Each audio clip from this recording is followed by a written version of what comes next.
Raka dan Nadia adalah pasangan yang selalu tampak sempurna di mata orang-orang di sekeliling mereka. Menikah selama 7 tahun, mereka telah melalui banyak suka dan duka bersama. Raka adalah seorang pengusaha sukses di bidang properti, sementara Nadia memilih untuk mengurus rumah tangga dan sesekali membantu bisnis keluarga mereka. Rumah tangga mereka berjalan harmonis. Raka selalu pulang tepat waktu, menyempatkan diri untuk makan malam bersama, dan selalu memberikan perhatian penuh kepada Nadia. Mereka sering bepergian bersama, entah itu liburan keluar kota atau sekadar makan malam romantis di restoran favorit mereka. Nadia merasa hidupnya sempurna, memiliki suami yang perhatian dan kehidupan yang berkecukupan. Namun, semuanya mulai berubah dalam beberapa bulan terakhir. Awalnya, perubahan Raka terasa samar, hal-hal kecil yang mungkin terlewat jika Nadia tidak cukup peka. Suaminya mulai sering pulang larut malam, sesekali melewatkan makan malam, dan terkadang terlihat sibuk dengan ponselnya. Jika dulu Raka selalu terbuka dengan isi ponselnya, kini dia mulai lebih protektif. Ponsel yang dulu sering dibiarkan tergeletak di meja kini selalu dibawa kemana-mana. Bahkan ketika Nadia ingin meminjamnya sebentar, Raka tampak ragu sebelum menyerahkan. "Maaf, aku banyak urusan kantor. Kadang-kadang ada klien yang butuh respon cepat," kata Raka saat Nadia mempertanyakan kebiasaannya yang berubah. Nadia mencoba memahami. Mungkin ini hanya fase. Bagaimanapun, bisnis Raka memang sedang berkembang, dan beban kerja yang meningkat mungkin membuatnya lebih sibuk. Namun, perubahan itu semakin lama semakin jelas. Beberapa minggu setelahnya, Raka mulai sering menginap di luar kota dengan alasan meeting penting. Jika sebelumnya ia hanya pulang larut, kini ia bisa menghilang selama 2 atau 3 hari. Setiap kali Nadia bertanya lebih lanjut, jawabannya selalu singkat dan terdengar terburu-buru. "Aku ada proyek baru, Nat. Harus banyak pertemuan dengan investor," katanya suatu malam saat Nadia meneleponnya karena ia tidak pulang sejak pagi. "Tapi ini sudah hampir tengah malam. Kamu tidak pulang?" "Enggak bisa. Besok masih ada pertemuan pagi. Aku udah booking hotel di sini, jadi lebih gampang," jawabnya. Nadia mencoba percaya, tapi ada perasaan tidak nyaman yang mulai tumbuh di hatinya. Hingga suatu hari, saat ia sedang makan siang bersama sahabatnya, Rina, perasaan itu semakin kuat. "Nat, aku nggak bermaksud bikin kamu khawatir, tapi aku dengar gosip kurang enak di kantor suamimu," kata Rina hati-hati. Nadia meletakkan sendoknya dan menatap sahabatnya dengan alis berkerut. "Maksudmu?" "Ada yang bilang kalau Raka sering pergi bareng Tasya." Hati Nadia mencelos. Tasya adalah seorang karyawan di perusahaan Raka. Ia memang cantik dan selalu tampil menarik. Nadia pernah bertemu dengannya dalam beberapa acara kantor, tapi tidak pernah menganggapnya sebagai ancaman. "Mungkin cuma urusan kerja," kata Nadia, berusaha menenangkan diri. "Mungkin," sahut Rina. "Tapi mereka sering pergi berdua. Bahkan ada yang bilang mereka pernah makan malam di tempat romantis." Nadia mencoba mengabaikan kegelisahannya, tapi benih kecurigaan sudah tertanam dalam pikirannya. Setelah itu, ia mulai memperhatikan setiap gerak-gerik Raka dengan lebih teliti. Semakin diperhatikan, semakin jelas bahwa Raka menyembunyikan sesuatu. Setiap kali Nadia bertanya soal perjalanan bisnisnya, jawabannya selalu terdengar dibuat-buat. Pernah suatu malam, Raka pulang dalam keadaan mabuk, sesuatu yang jarang sekali terjadi. "Meetingnya lama banget ya sampai harus minum-minum?" tanya Nadia dengan nada tajam. Raka mengusap wajahnya, tampak tidak nyaman. "Hanya sedikit perayaan dengan klien. Nggak ada yang aneh." Nadia menatapnya tajam. "Kenapa kamu berubah, Kak?" Raka menghela napas panjang. "Aku nggak berubah, Nat. Cuma bisnis makin sibuk. Aku stres. Aku butuh ruang." Jawaban itu seperti pisau yang menusuk hati Nadia. Ia tahu bahwa suaminya mulai menjauh, dan ia mulai takut kehilangan pria yang dulu begitu mencintainya. Namun, ia tidak akan tinggal diam. Ia harus mencari tahu kebenaran. Sejak mendengar kabar dari Rina, hati Nadia tak pernah benar-benar tenang. Meskipun Raka masih menunjukkan kepedulian sesekali, ada sesuatu yang terasa berbeda. Insting seorang istri tak pernah salah, dan semakin ia memperhatikan, semakin jelas bahwa suaminya sedang menyembunyikan sesuatu. Malam itu, Nadia duduk di ruang kerja Raka, menatap ponselnya dengan perasaan campur aduk. Ia ingin percaya bahwa suaminya masih pria yang sama seperti dulu, suami yang mencintainya dengan tulus. Tapi berbagai tanda yang ia lihat membuatnya sulit mengabaikan perasaan gelisah ini. Layar ponselnya menampilkan akun media sosial Tasya. Ia sudah beberapa kali melihat akun itu, mencoba mencari sesuatu yang bisa menjelaskan kecurigaannya. Tasya memang sering membagikan foto-foto kehidupannya yang mewah, makan malam di restoran mahal, liburan ke tempat eksotis, dan tas-tas bermerek yang tak semua orang bisa miliki. Nadia tidak ingin langsung menuduh tanpa bukti, tapi sesuatu dalam dirinya mengatakan bahwa semua ini berkaitan dengan Raka. Beberapa hari terakhir, Raka semakin jarang di rumah. Bahkan ketika ada di rumah, ia tampak sibuk sendiri, lebih sering menggulir ponselnya dan membalas pesan dengan ekspresi serius. "Ka, aku tadi telepon kamu siang, tapi nggak diangkat," kata Nadia suatu malam saat mereka akhirnya duduk bersama di meja makan. Raka, yang terlihat sedikit lelah, hanya menoleh sebentar. "Oh, tadi sibuk banget. Banyak meeting, makanya nggak sempat lihat HP." Nadia mengangguk pelan, berusaha mencerna kata-kata suaminya. "Meeting di mana?" "Di luar kota," jawab Raka cepat. "Di mana tepatnya?" Raka terdiam sejenak, seperti mencari jawaban. "Jakarta. Aku ketemu beberapa investor untuk proyek baru." Nadia mengamati wajah suaminya. Ada sesuatu yang terasa aneh dalam nada bicaranya, seolah-olah ia sedang mencari alasan di saat yang bersamaan. Hari berikutnya, saat Raka mengaku akan ada meeting lagi di luar kota, Nadia memutuskan untuk menyelidiki lebih jauh. Ia meminta Rina untuk membantunya mencari tahu apakah Raka benar-benar ada di Jakarta. Tak butuh waktu lama bagi Rina untuk menemukan sesuatu yang mengejutkan. Malam itu, Rina mengirim pesan kepada Nadia. "Nat, kamu harus lihat ini." Nadia membuka pesannya dengan jantung berdebar. Rina mengirimkan tangkapan layar dari Instagram story seseorang. Saat Nadia membukanya, matanya membelalak. Itu adalah foto Tasya sedang berada di sebuah pantai indah dengan caption, "Liburan mewah di surga tropis." Di belakangnya, terlihat seorang pria mengenakan kemeja putih, duduk santai dengan pemandangan laut yang indah. Wajahnya memang tidak terlihat jelas, tapi Nadia mengenali siluet itu. Itu Raka. Hatinya mencelos. Jadi, selama ini Raka bukan meeting di luar kota. Ia pergi berlibur bersama wanita lain. Tangan Nadia gemetar saat menutup ponselnya. Matanya panas, tapi ia berusaha menahan air matanya. Ia merasa bodoh telah percaya pada Raka selama ini. Ia telah menutup mata terhadap semua tanda-tanda yang ada, berharap bahwa semua hanya kebetulan. Namun, kenyataannya terpampang jelas di depan matanya. Ia ingin menelepon Raka saat itu juga, ingin berteriak dan menuntut penjelasan. Tapi ia tahu itu tak akan mengubah apapun. Raka telah membohonginya, dan jika ia menghadapi ini dengan emosi, suaminya pasti akan punya sejuta alasan untuk mengelak. Ia harus bertindak dengan kepala dingin. Nadia menghela napas panjang, mencoba menenangkan dirinya. Jika Raka bisa berbohong seperti ini, maka ia juga bisa bermain lebih pintar. Malam itu, Nadia menghubungi pengacaranya secara diam-diam.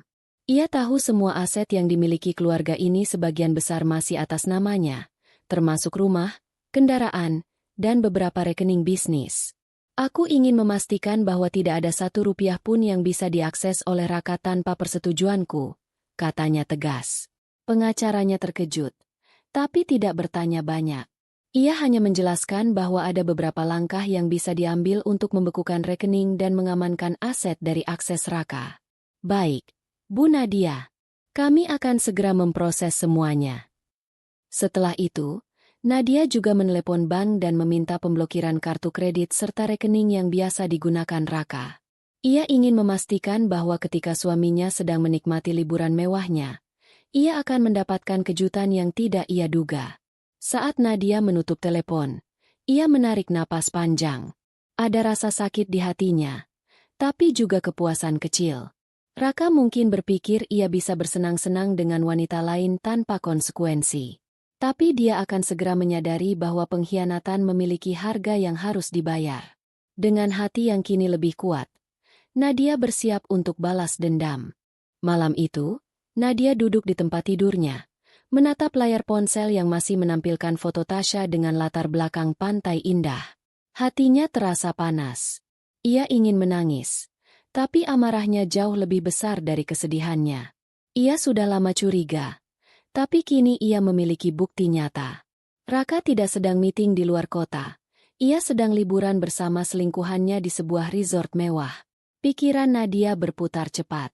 Ia bisa saja langsung menelepon Raka saat itu juga dan melabraknya. Tapi untuk apa?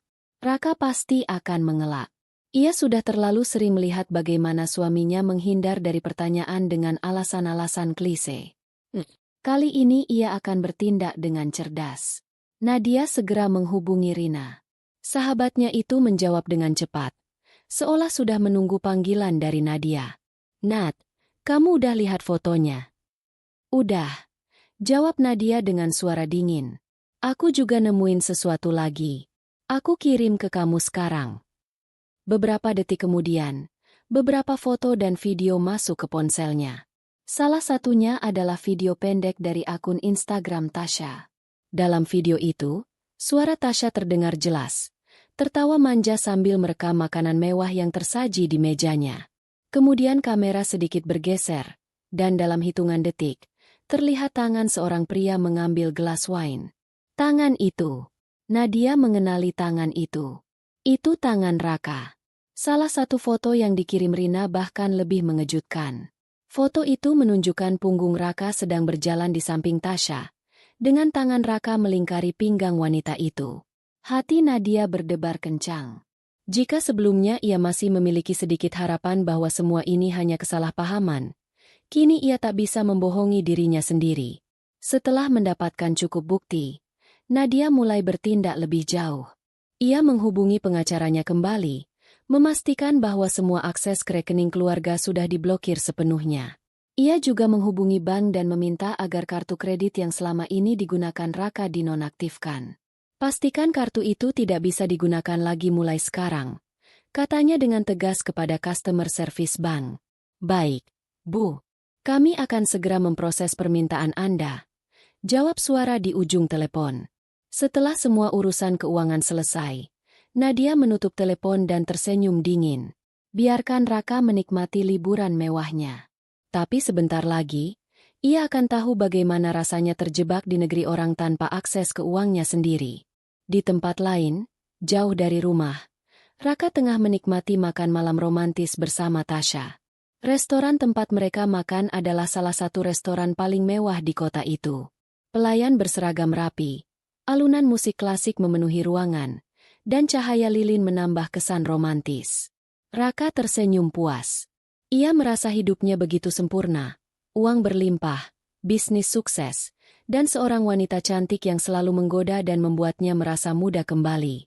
Saat makanan mereka hampir habis, pelayan datang dengan tagihan. Raka mengeluarkan kartu kreditnya dengan santai dan menyerahkannya kepada pelayan. Namun, beberapa saat kemudian, pelayan itu kembali dengan ekspresi canggung. "Maaf, Pak, kartu Anda ditolak," katanya sopan. Raka mengerutkan kening. "Ditolak? Coba pakai yang ini," katanya sambil menyerahkan kartu kredit lainnya. Pelayan itu kembali mencoba, lalu kembali dengan wajah yang sama. "Kartu ini juga tidak bisa digunakan, Pak." Darah Raka langsung berdesir. Ada yang tidak beres. "Apa ada masalah, sayang?" tanya Tasya dengan nada manja, tidak menyadari kegelisahan yang mulai merayapi wajah Raka. "Sebentar," jawab Raka, lalu mengambil ponselnya dan mencoba membuka aplikasi mobile bankingnya. Namun, yang ia lihat membuat jantungnya berhenti berdetak sejenak. Semua rekeningnya kosong. Tidak ada saldo tersisa di sana. Tidak ada akses ke uang yang biasa ia gunakan. Raka segera menelepon bank, Tapi setelah beberapa menit berbicara dengan customer service, ia mendapatkan jawaban yang membuat kepalanya berputar. Maaf, Pak. Semua akses ke rekening Anda telah dibekukan atas permintaan pemilik utama rekening, Ibu Nadia.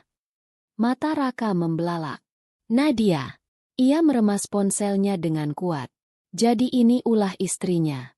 Nadia pasti sudah tahu. Sayang, ada apa? Tanya Tasya lagi. Kali ini dengan nada sedikit cemas. Raka menatapnya. Lalu mengalihkan pandangannya ke pelayan yang masih menunggu tagihan mereka dibayar. Ia menelan ludah. Kamu bisa bayar dulu? Aku bakal ganti nanti, katanya kepada Tasya. Ekspresi Tasya langsung berubah. Apa? Kamu nggak bawa uang? Ada masalah kecil dengan kartuku, kata Raka, berusaha tetap tenang. Aku bakal urus ini nanti. Tasya tampak tidak senang, tapi akhirnya mengeluarkan kartunya dan membayar tagihan mereka. Saat mereka keluar dari restoran, Tasya menatap Raka dengan tatapan curiga. Apa maksudnya semua kartu kamu nggak bisa dipakai? Kamu nggak lagi ada masalah keuangan, kan? Tidak. Ini cuma kesalahpahaman, jawab Raka cepat. Meskipun ia sendiri tahu itu bohong. Ia tidak tahu apa yang sudah dilakukan Nadia, tapi yang jelas, ia sedang dalam masalah besar. Dalam beberapa hari berikutnya, Raka semakin panik. Ia mencoba berbagai cara untuk mengakses uangnya, tapi semuanya gagal. Tidak ada rekening yang bisa diakses. Tidak ada kartu yang bisa digunakan. Lebih parahnya lagi, Tasya mulai kehilangan kesabaran. Wanita itu memang menyukai Raka, tapi bukan dalam keadaan seperti ini. Ia tidak tertarik pada pria yang tidak bisa membiayai kemewahan hidupnya. Saat mereka akhirnya memutuskan untuk pulang, mereka terpaksa membeli tiket pesawat dengan uang Tasya. Tidak ada lagi kelas bisnis. Tidak ada lagi hotel mewah. Mereka kembali dalam keadaan yang jauh berbeda dari saat mereka berangkat.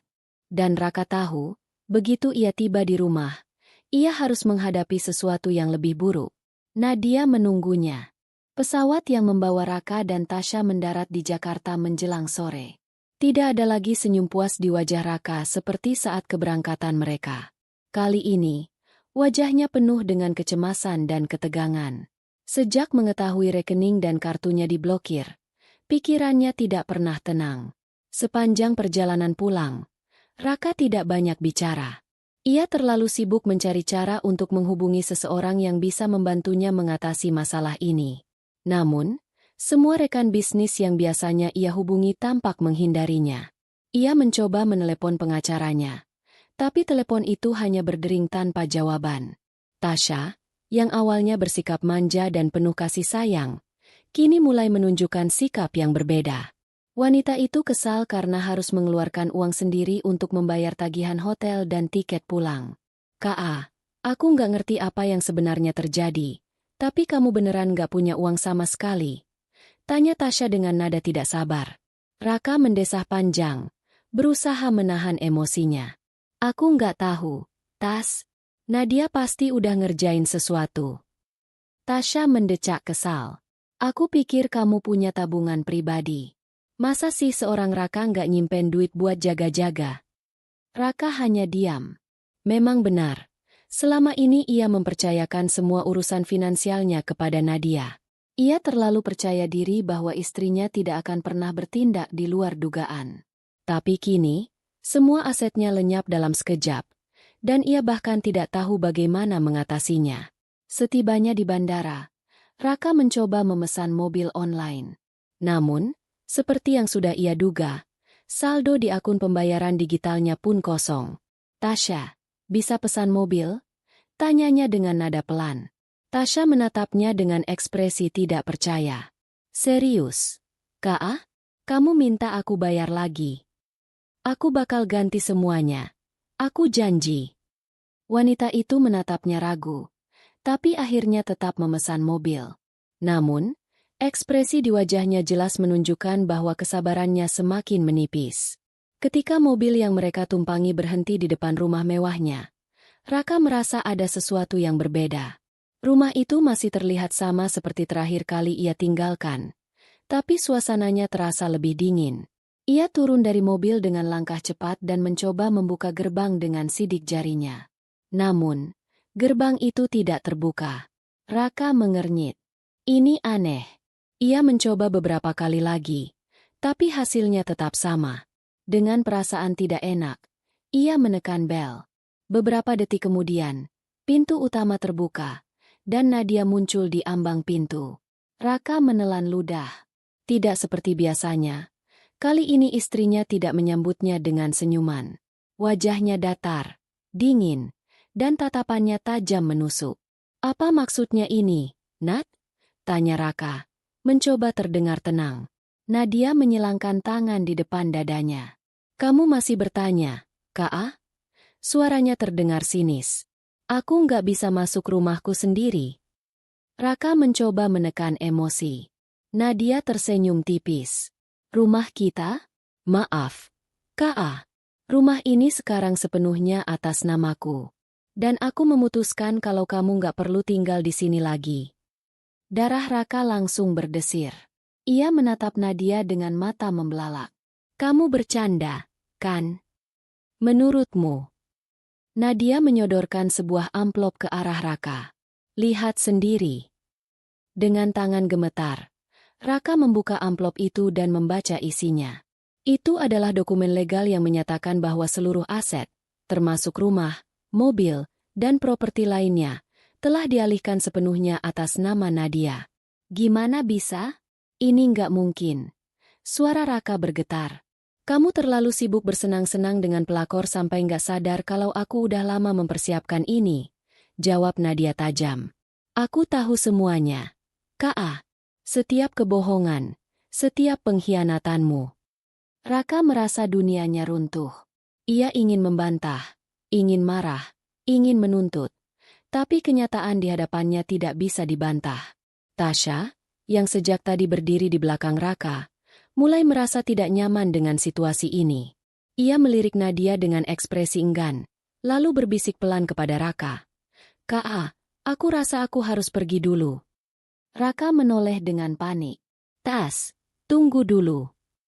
Aku nggak mau terlibat dalam masalah rumah tangga kalian. Potong Tasha cepat. Dan, sepertinya kamu juga nggak punya apa-apa lagi. Tas, aku bisa perbaiki ini. Tasha tertawa kecil, tapi nadanya dingin. Kamu pikir aku mau hidup susah bareng kamu, Kak? Tanpa berkata apa-apa lagi, Tasha berbalik, memanggil mobil online, dan pergi begitu saja. Raka hanya bisa menatap kepergiannya dengan tatapan kosong. Wanita yang ia pikir mencintainya ternyata hanya bersama dengannya karena uang. Dan sekarang, saat ia tidak punya apa-apa, Tasha bahkan tidak menoleh ke belakang. Nadia memandang Raka dengan tatapan puas. Laki-laki yang dulu begitu percaya diri dan angkuh kini berdiri di hadapannya dalam keadaan mengenaskan. Kamu harusnya bersyukur, Kak, kata Nadia dengan nada santai. Aku nggak melaporkan kamu ke polisi atas semua kebohonganmu. Aku hanya mengambil apa yang memang sudah seharusnya menjadi milikku. Jadi kamu mau aku tinggal di mana sekarang? Suara Raka nyaris berbisik. Nadia tersenyum tipis. Itu urusanmu. Aku sudah cukup baik dengan tidak mengusirmu lebih dulu. Sekarang giliranmu untuk belajar bagaimana rasanya kehilangan segalanya. Tanpa berkata apa-apa lagi, Nadia melangkah masuk ke dalam rumah dan menutup pintunya dengan keras. Raka masih berdiri di depan gerbang, menatap kosong ke arah pintu rumah yang dulu adalah miliknya. Untuk pertama kalinya dalam hidupnya, ia benar-benar tidak punya apa-apa. Raka berdiri terpaku di depan rumahnya yang kini bukan lagi miliknya. Udara malam terasa lebih dingin dari biasanya.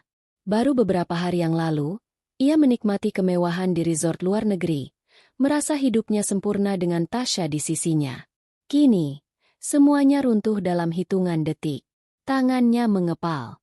Ia ingin marah, ingin menerobos masuk dan menuntut haknya. Tapi ia tahu Nadia bukan orang yang bisa dihadapi dengan emosi semata. Wanita itu sudah menghancurkannya tanpa menyentuhnya secara fisik, dan itu jauh lebih menyakitkan. Ia mencoba menghubungi beberapa teman dekatnya, berharap ada yang mau menolongnya untuk sementara waktu. Namun, Satu persatu panggilan teleponnya berujung pada nada sibuk atau pesan singkat yang berbunyi, "Maaf, lagi sibuk." Raka mengumpat pelan. Dulu, saat ia masih berada di puncak kesuksesan, orang-orang berebut mendekatinya. Sekarang, ketika ia jatuh, tak seorang pun mau tahu. Setelah hampir 1 jam berdiri di depan rumah tanpa tujuan, Raka akhirnya menyerah. Ia berjalan pelan meninggalkan rumah itu. Langkahnya berat dan pikirannya penuh dengan ketidakpastian. Tanpa uang dan tempat tinggal, ia harus mencari tempat untuk bermalam. Hotel bukan pilihan, karena semua akses keuangan sudah diblokir oleh Nadia. Ia menghela napas panjang dan memutuskan untuk pergi ke kantor. Setidaknya, ia bisa tidur di sofa ruangannya sementara waktu. Namun, begitu ia sampai di sana, satpam yang berjaga di pintu utama menghalanginya masuk. "Pak Raka, maaf. Saya dapat instruksi untuk tidak mengizinkan Bapak masuk." Raka menatap satpam itu dengan tidak percaya. "Apa maksudnya? Ini kan kantor saya." Satpam itu tampak ragu sejenak, lalu berkata, "Pak Raka, semua aset perusahaan sudah dipindah tangan ke Ibu Nadia. Beliau sekarang pemegang saham terbesar. Saya cuma menjalankan perintah." Darah Raka mendidih. "Jadi aku bahkan gak boleh masuk ke kantorku sendiri?" Satpam itu tampak tidak nyaman, tapi tetap teguh dengan keputusannya. "Maaf, Pak. Saya cuma menjalankan tugas." Tanpa pilihan lain, Raka terpaksa meninggalkan kantor yang dulu ia bangun dengan susah payah. Langkahnya makin gontai. Ia tak punya rumah, tak punya uang, tak punya kantor. Ia benar-benar hancur. Pikiran Raka kembali pada satu orang yang mungkin masih bisa membantunya, Tasya. Ia segera menelepon wanita itu. Panggilan pertama tidak diangkat. Begitu juga panggilan kedua dan ketiga. Dengan putus asa, ia mengirim pesan. "Tas, tolong aku. Aku nggak punya tempat tinggal. Aku butuh bantuan." Beberapa menit kemudian, tanda centang biru muncul. Pesannya sudah dibaca. Namun, tidak ada balasan. Raka mencoba menelepon lagi. Kali ini langsung masuk ke pesan suara. Ia akhirnya sadar, Tasya juga sudah meninggalkannya. Wanita yang dulu tersenyum manis dan selalu memanjakannya kini tak lagi peduli padanya. Ia menatap ponselnya dengan kosong, sebelum akhirnya memasukkan perangkat itu ke dalam sakunya dan berjalan tanpa arah di trotoar kota yang mulai sepi. Lelah, lapar, dan kehabisan akal, Raka akhirnya duduk di bangku taman kota. Angin malam berhembus menusuk kulitnya. Dulu, ia selalu menganggap dirinya tak terkalahkan. Ia percaya bahwa uang bisa membeli segalanya, termasuk cinta dan kesetiaan. Tapi malam ini, ia menyadari satu hal. Saat uangnya habis, semua orang yang dulu ada di sekelilingnya ikut menghilang. Ia menutup wajahnya dengan kedua tangan. Untuk pertama kalinya dalam hidupnya, ia merasakan apa itu kejatuhan yang sesungguhnya. Raka terbangun dengan tubuh kaku dan pegal. Tidur di bangku taman bukanlah sesuatu yang pernah ia bayangkan akan terjadi dalam hidupnya. Dulu, ia terbiasa tidur di ranjang empuk dengan kasur premium di kamar ber-AC. Sekarang, dinginnya angin malam menusuk tubuhnya, membuatnya menggigil dalam pakaian yang sama sejak ia pulang dari liburan. Ia mengusap wajahnya yang kusut, mencoba mengumpulkan kesadaran. Perutnya perih karena lapar, dan tubuhnya terasa lemah.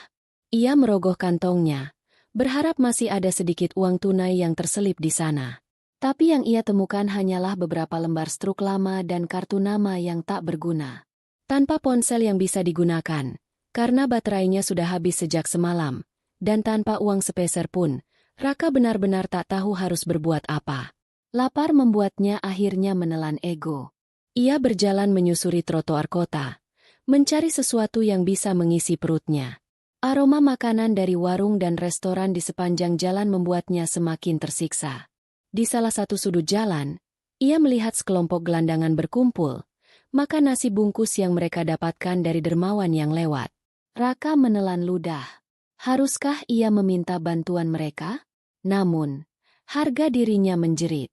Ia, Raka, mantan pengusaha sukses, Tidak mungkin meminta belas kasihan dari orang-orang yang dulu bahkan tak pernah ia hiraukan. Ia memutuskan untuk terus berjalan, berharap ada solusi lain. Namun, setelah berjam-jam berkeliling tanpa hasil, kelaparan mulai mengalahkan gengsinya.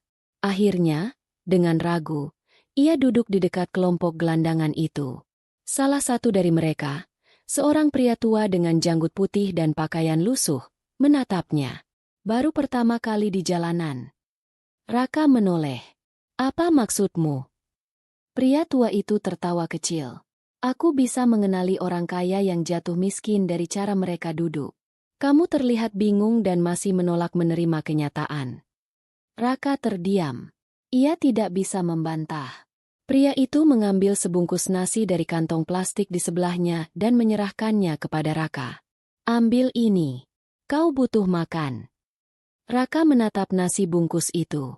Tangannya gemetar, antara ingin menerima atau menolak. Namun, perutnya yang keroncongan tidak memberi pilihan lain.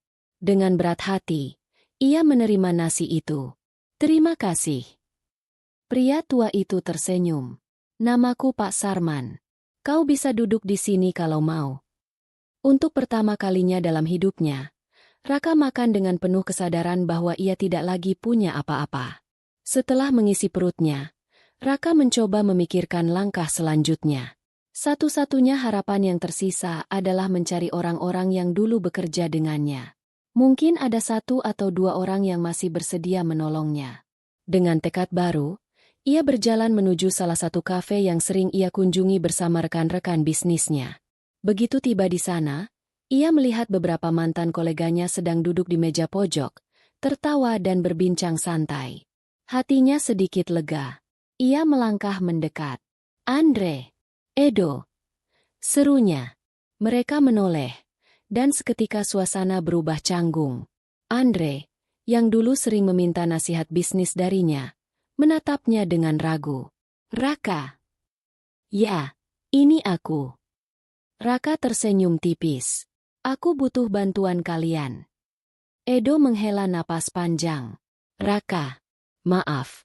Tapi kami nggak bisa bantu." Raka terdiam. "Apa maksudmu? Aku belum bilang apa-apa." Andre menunduk, mengaduk kopinya dengan canggung. "Nadia sudah menghubungi semua orang.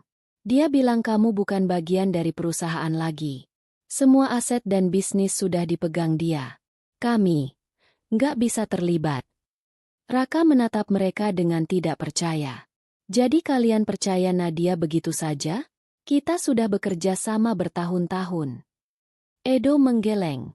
"Ini bukan soal percaya atau nggak percaya, Rak. Ini soal bertahan hidup. Kami nggak mau kehilangan pekerjaan gara-gara membantumu." Raka merasakan dadanya sesak. Orang-orang yang dulu menghormatinya, yang dulu ia anggap teman, kini menghindarinya seolah-olah ia penyakit menular. Tanpa mengatakan apa-apa lagi, ia berbalik dan berjalan pergi. Kini, ia benar-benar sendirian. Malam itu, Raka kembali tidur di bangku taman, kali ini dengan hati yang jauh lebih berat. Dulu, ia menganggap dirinya tak tergantikan. Ia merasa bisa melakukan apapun yang ia mau tanpa konsekuensi.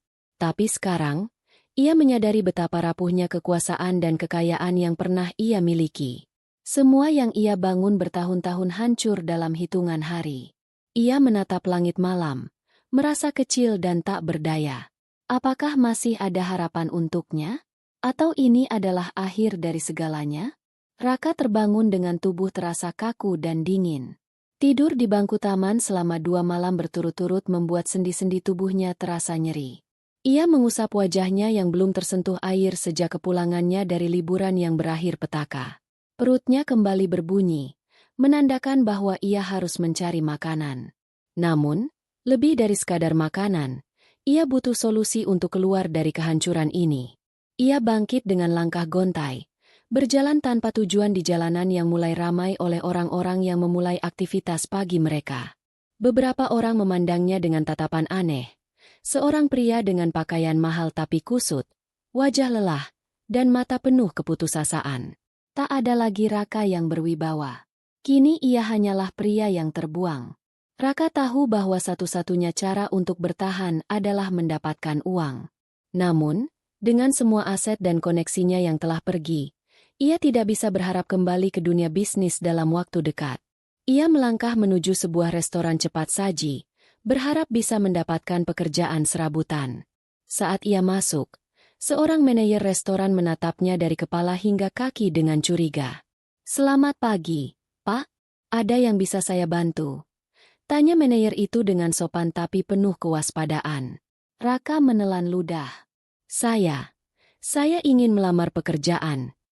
Manajer itu tampak terkejut. "Maaf, Pak, Anda ingin melamar pekerjaan?"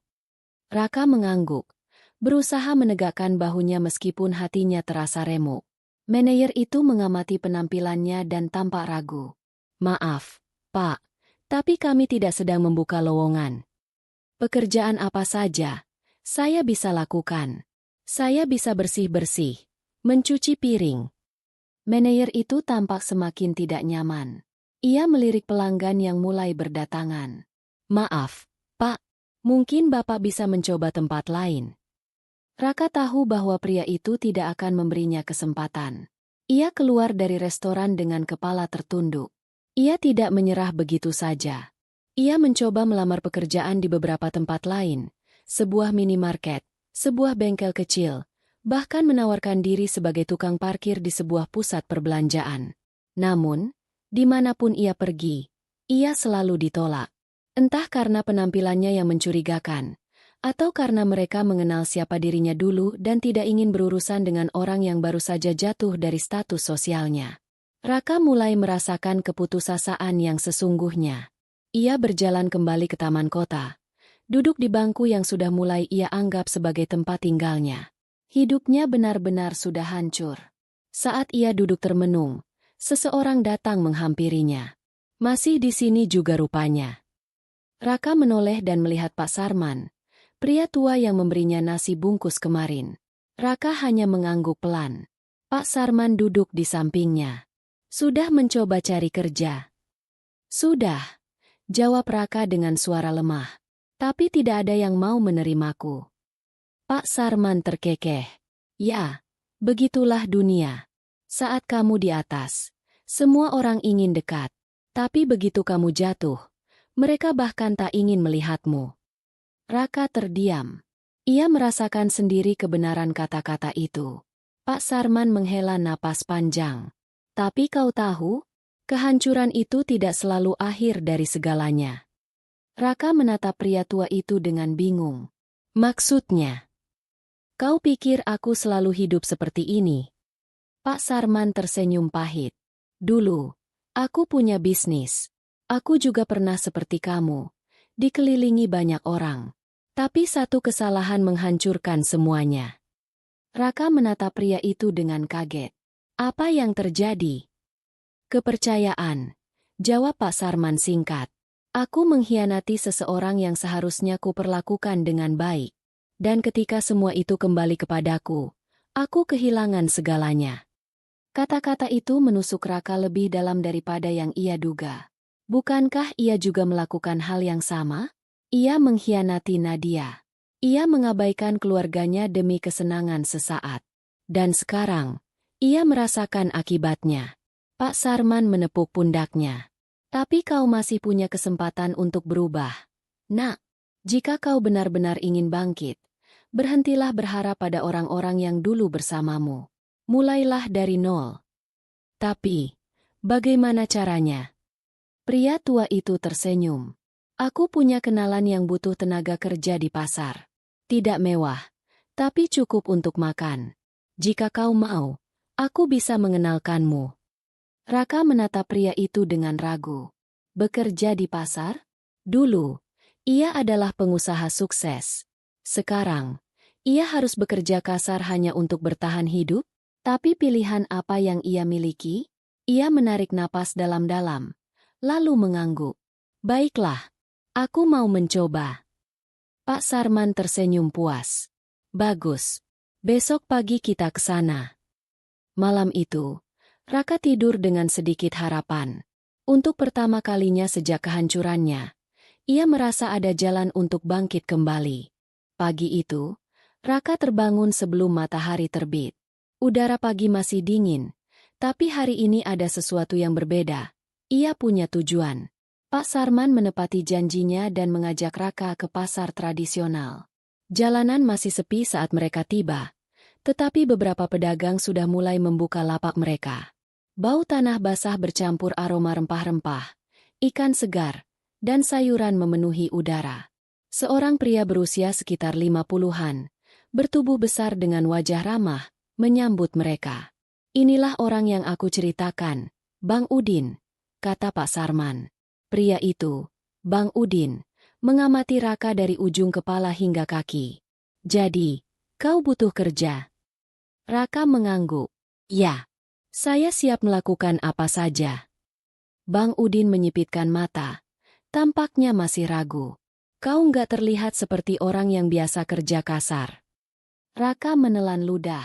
Ia tahu penampilannya masih belum sepenuhnya berubah dari seorang mantan pengusaha. Saya mungkin belum terbiasa, tapi saya mau belajar. Jawabnya jujur. Bang Udin tertawa pendek. Baiklah, kita lihat saja nanti. Mulai hari ini, kau bantu angkat-angkat barang. Raka mengangguk tanpa protes. Baginya, ini bukan tentang gengsi lagi, ini soal bertahan hidup. Kerja di pasar jauh lebih berat daripada yang Raka bayangkan. Ia harus mengangkat karung-karung berisi beras, bawang, dan kentang dari mobil pikap ke lapak Bang Udin. Tangannya yang dulu hanya terbiasa mengetik di laptop kini memerah dan mulai lecet. Keringat membasahi tubuhnya bahkan sebelum matahari benar-benar naik. Di sela-sela pekerjaannya, ia seringkali menerima tatapan penasaran dari para pedagang lain. Seorang pria dengan wajah yang dulu tampak terawat kini berlumuran debu dan keringat. Bukannya ini Raka? Dulu bos perusahaan besar itu? Bisik seorang pedagang pada rekannya. Raka pura-pura tidak mendengar. Meskipun kata-kata mereka terasa seperti belati yang menusuk harga dirinya. Namun, untuk pertama kalinya dalam hidupnya, ia memilih untuk menelan semua rasa malu itu. Siang harinya, Bang Udin memberinya istirahat dan sepiring nasi bungkus. Lumayan juga kerjaanmu tadi. Nggak semua orang tahan hari pertama di sini, kata Bang Udin sambil duduk di sebelahnya. Raka menghela napas panjang, mengusap keringat di dahinya. Jauh lebih berat dari yang saya kira. Bang Udin tertawa. Begitulah hidup. Nak, kadang kita di atas, kadang di bawah. Tapi kalau kau mau bertahan, kau harus mau mulai dari bawah lagi. Raka mengangguk pelan, lalu mulai menyuap nasi bungkus itu. Makanan sederhana itu terasa lebih nikmat dibanding makanan mahal yang pernah ia santap di restoran mewah. Mungkin karena ini adalah makanan pertama yang ia beli dengan keringatnya sendiri setelah kehancurannya. Hari-hari berikutnya, Raka semakin terbiasa dengan ritme kerja di pasar. Tangannya mulai mengeras, tubuhnya semakin kuat. Bang Udin sering memberinya nasihat tentang hidup. Kau tahu, Raka? Hidup itu bukan tentang seberapa banyak yang kau punya, tapi seberapa kuat kau saat kehilangan semuanya. Kata-kata itu terus terngiang di kepala Raka. Ia mulai memahami sesuatu yang dulu tidak pernah ia sadari, bahwa kesuksesan bukan hanya soal uang, tetapi soal bagaimana seseorang bertahan ketika segalanya diambil darinya. Suatu sore, setelah menyelesaikan pekerjaannya, Raka duduk di tepi trotoar, menikmati segelas teh hangat yang dibelikan Bang Udin. Tiba-tiba, sebuah mobil hitam berhenti di dekatnya. Dari dalam mobil, seorang wanita turun. Raka membelalakan mata saat mengenali sosok itu. Nadia, mantan istrinya berdiri di depannya, mengenakan pakaian rapi seperti biasa. Wajahnya tetap tenang, tetapi ada sesuatu di matanya yang tidak bisa Raka baca. Aku dengar kau sekarang bekerja di sini, katanya tanpa basa-basi. Raka tidak menjawab. Ia hanya menatapnya dengan campuran perasaan bersalah dan rasa ingin tahu. Nadia menarik napas dalam. Ada sesuatu yang ingin kubicarakan denganmu. Raka meneguk ludah. Ia tidak tahu apa yang akan dikatakan Nadia, tetapi ia tahu bahwa ini akan menjadi percakapan yang sangat penting. Raka menatap Nadia dengan perasaan campur aduk. Sudah berhari-hari sejak ia kehilangan segalanya, dan kini, Mantan istrinya berdiri di hadapannya, masih dengan aura tenang dan anggun yang dulu selalu ia abaikan. Bang Udin yang duduk tak jauh darinya hanya melirik sekilas sebelum kembali fokus pada pekerjaannya. Raka menghela napas, lalu berdiri. Apa yang ingin kau bicarakan? Nadia melipat tangannya di depan dada. Ikut aku. Kita bicara di tempat yang lebih tenang. Raka ragu sejenak, tapi akhirnya mengikuti Nadia ke dalam mobilnya. Perasaan aneh menyelimutinya. Ia tidak tahu apa yang akan dikatakan Nadia. Apakah ia datang untuk menghinanya? Atau justru sesuatu yang lain? Mereka berhenti di sebuah kedai kopi sederhana. Tempat itu jauh dari restoran mewah yang biasa mereka datangi dulu, tapi tetap cukup nyaman untuk berbicara. Nadia memesan kopi hitam, sementara Raka hanya meminta segelas air putih. Setelah beberapa saat hening, Nadia akhirnya berbicara. Apa yang kau rasakan sekarang, Raka? Pertanyaan itu sederhana, tapi terasa seperti tamparan bagi Raka. Ia menatap ke bawah, jemarinya saling bertaut.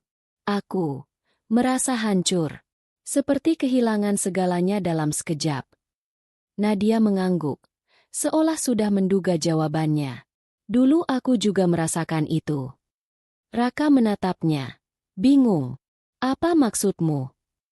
Nadia tersenyum tipis, tapi ada kepedihan dalam sorot matanya. Saat aku tahu kau berselingkuh, saat aku melihat bukti-bukti dari teman-temanku, aku merasa dikhianati. Aku tidak bisa tidur, tidak bisa makan, dan yang lebih menyakitkan, aku harus tetap bersikap tegar karena aku tahu kau tidak akan mengakui kesalahanmu. Raka menggigit bibirnya. Kata-kata Nadia menusuk hatinya lebih dalam daripada yang ia kira. Nadia melanjutkan, suaranya tetap tenang. Jadi, aku putuskan untuk tidak menangis lebih lama. Aku bangkit. Aku mengambil semua yang memang menjadi hakku. Dan sekarang, aku ingin tahu, bagaimana rasanya berada di posisiku dulu. Raka tidak bisa menjawab. Karena jawabannya jelas. Ia benar-benar hancur. Setelah beberapa saat hening, Nadia menghela napas. Aku tidak datang ke sini untuk menghinamu, Raka. Aku hanya ingin memastikan bahwa kau belajar dari semua ini. Raka mengangkat alis. Belajar? Nadia mengangguk. Aku tahu kau bukan orang yang benar-benar jahat. Kau hanya terlalu egois. Dan mungkin, hukuman yang kau terima sekarang adalah satu-satunya cara agar kau sadar. Raka mengepalkan tangannya. Aku sadar. Nadia. Aku sadar aku telah melakukan kesalahan besar. Nadia tersenyum tipis. Bagus. Karena aku ingin memberimu kesempatan kedua. Raka menatapnya dengan terkejut. Maksudmu? Aku tidak akan mengembalikan hartamu, Raka. Semua yang aku ambil adalah hakku dan anak-anak kita. Tapi aku bisa membantumu mendapatkan pekerjaan yang lebih layak. Raka masih mencerna kata-kata itu. Seorang kenalanku sedang mencari pegawai untuk perusahaan distribusi kecil. Bukan posisi tinggi, hanya staf biasa. Gajinya tidak besar, tapi cukup untuk memulai kembali hidupmu. Aku tidak memaksamu. Jika kau ingin terus bekerja di pasar, itu pilihanmu. Tapi jika kau ingin mencoba memperbaiki hidup, aku memberimu jalan. Raka terdiam. Tawaran itu terdengar seperti cahaya di ujung lorong gelap kehidupannya. Namun, ini bukan hanya tentang pekerjaan. Ini tentang harga dirinya. Dulu, ia adalah seorang pengusaha sukses. Sekarang, ia bahkan tidak bisa mendapatkan pekerjaan tanpa bantuan dari mantan istrinya. Raka menarik napas dalam-dalam. Kenapa kau melakukan ini, Nadia? Setelah semua yang aku lakukan padamu. Nadia menatapnya dengan mata penuh kebijaksanaan. Karena aku tidak ingin anak-anakku memiliki ayah yang gagal total dalam hidupnya. Kau sudah dihukum atas kesalahanmu, dan sekarang, terserah padamu apakah kau mau bangkit atau tetap terpuruk. Raka menelan ludah. Ini adalah kesempatan yang tidak ia duga. Sebuah jalan untuk keluar dari keterpurukan. Namun, apakah ia siap untuk mengambilnya? Ia menatap Nadia, mencoba mencari jawaban dalam sorot matanya. Dan saat itu, ia menyadari sesuatu.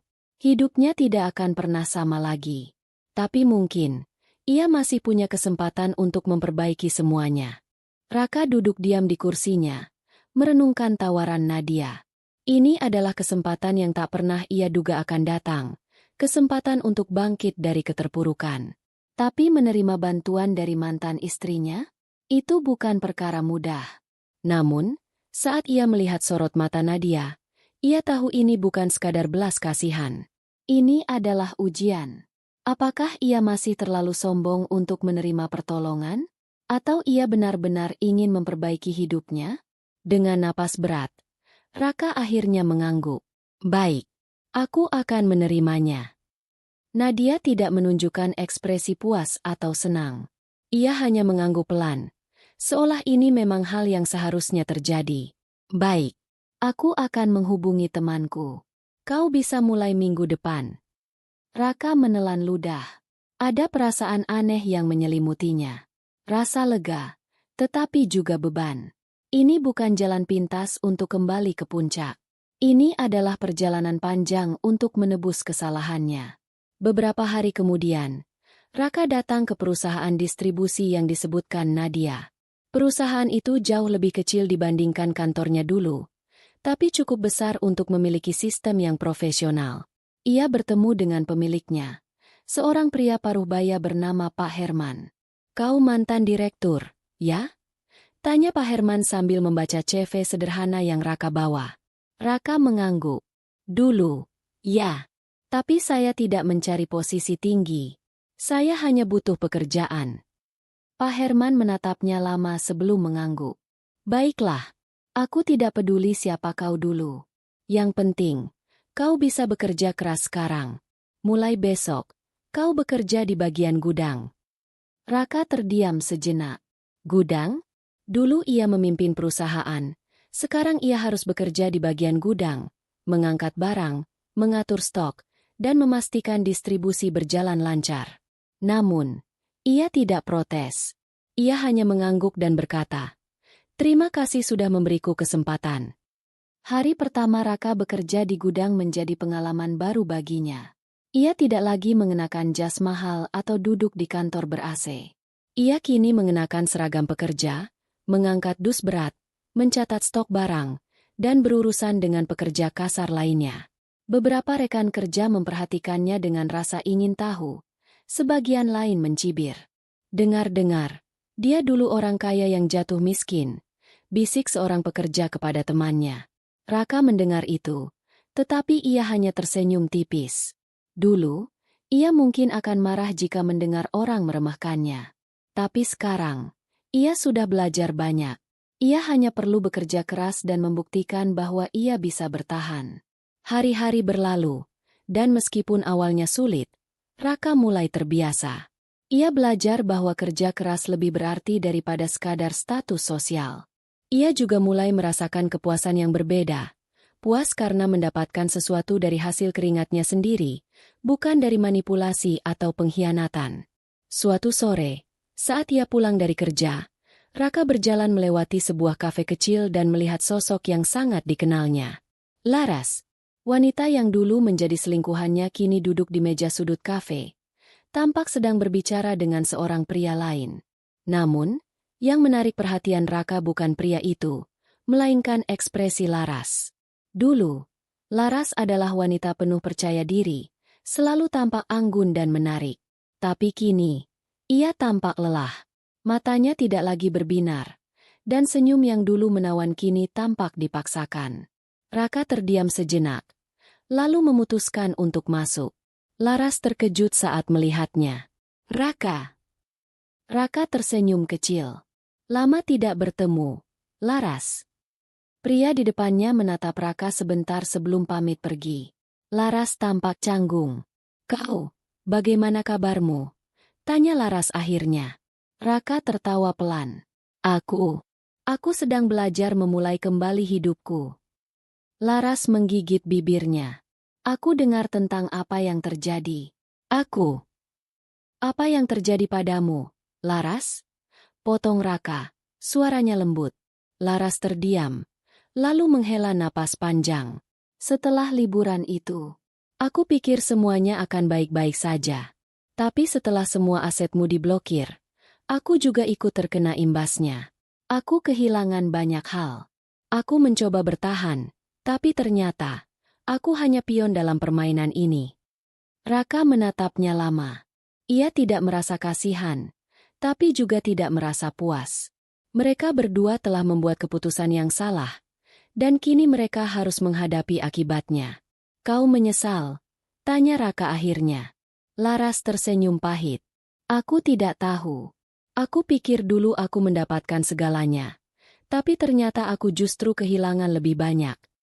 Raka mengangguk. Ia mengerti perasaan itu. Mereka berbicara sebentar sebelum akhirnya Laras pamit pergi.